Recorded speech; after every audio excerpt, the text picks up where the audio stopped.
Hier par les airs, aujourd'hui par la mer, la Russie et Vladimir Poutine sortent le grand jeu pour soutenir l'armée syrienne de Bachar al-Assad, qui a lancé ce mercredi une vaste opération terrestre dans le centre de la Syrie. 26 missiles de croisière ont été tirés depuis 4 navires russes positionnés au large de la mer Caspienne. Les missiles ont parcouru les 1500 km qui les séparaient de leur cible pour frapper des positions de l'organisation État islamique. C'est en tout cas ce qu'affirme le président russe. Plus de 112 cibles appartenant à des forces d'opposition auraient été frappées depuis le début de l'intervention russe.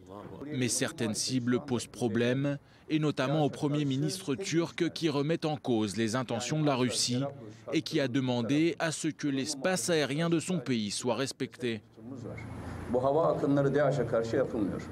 Ces frappes aériennes ne sont pas menées contre l'État islamique.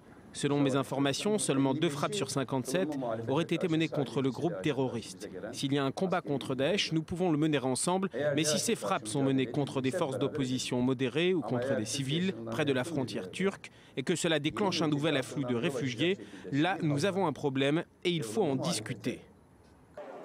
Des propos corroborés par Ashton Carter, le secrétaire américain à la Défense.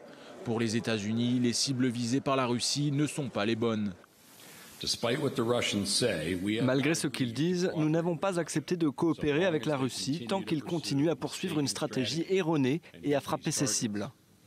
Dans le même temps, Vladimir Poutine a affirmé que François Hollande lui avait proposé l'idée d'unifier les efforts de l'armée du régime de Bachar al-Assad et de l'armée syrienne libre, principal groupe armé modéré bien que très affaibli qui combat le président syrien et qui est soutenu par la Turquie.